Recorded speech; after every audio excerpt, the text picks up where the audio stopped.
Hello guys! Welcome back to my channel, and if you're new here, welcome to my channel. Thank you for subscribing, and if you haven't subscribed yet, please hit that subscribe button.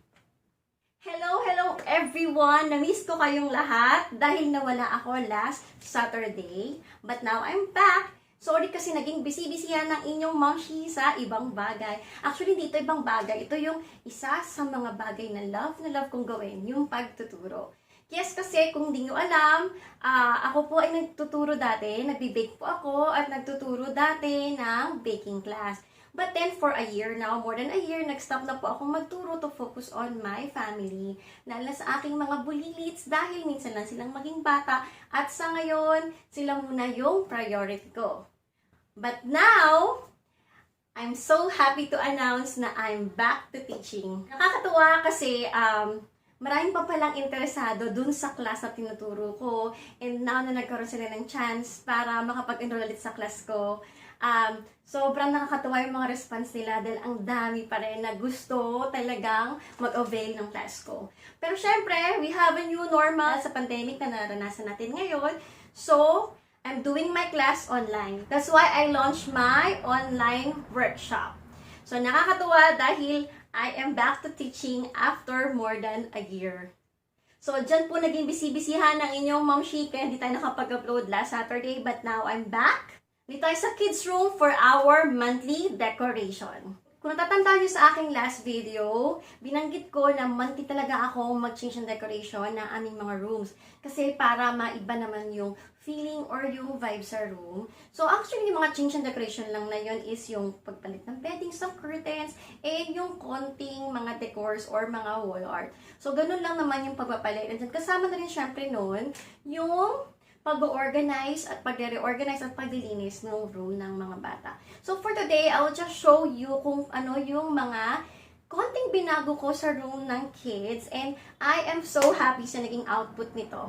Sana manood po kayo hanggang dulo para makita ninyo kung ano yung mga nabago sa room ng mga kids. Again, welcome guys, and samahan nyo na akong mag-decorate ng kids room.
kids room. So, reveal natin siya kung ano yung ginawa ko.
Yan. So, purple and gray team tayo ngayon. So, first time kong matry itong purple and gray sa room nila. And I am so happy sa naging itsura niya. Natatakot ako naglagyan kasi ng purple tong room kasi may mga pink na bricks. Pero sobrang nagbagay siya dun sa room. And ang cute-cute niya. Nung ni-reveal ko siya sa mga kids, sobrang happy sila. And then, ayan, nakakatuwa kasi nag-match dun sa picture ng mga anak ko nung baby pa sila. Yang super cute na picture nila ng twins ko. So, beddings from Mandaue. And then, yung mga pillowcases ko is from Landmark. And then, my curtains from Robinson's department store. And then, yung fairy lights na inad ko dun sa may bandang headboard nila is from Arcade Dapitan. Bili ko lang yan for 450. Nung last Christmas ko lang yan binili. Ginamit ko siya as Christmas decor. And ngayon naisip ko, gusto ko talaga siyang ilagay dito sa room ng mga bata. Para dagdag na accent light. So, ayan, nakakatuwa kasi ang gandang tingnan dun sa may bandang headboard nila. So, wala naman tayo masyadong dinagdag. Yun lang, yung picture frame lang ng kids. And then, itong unicorn na stuffed toy. And then, rearrange natin ng konti yung mga decors nila to match yung ating purple and gray na theme. So, that's it. And this ottoman, ayan, from our playroom yan. So, that's it for today, guys. I hope you like our kids' bedroom decoration. Bye! See you in the next video. Thanks for watching.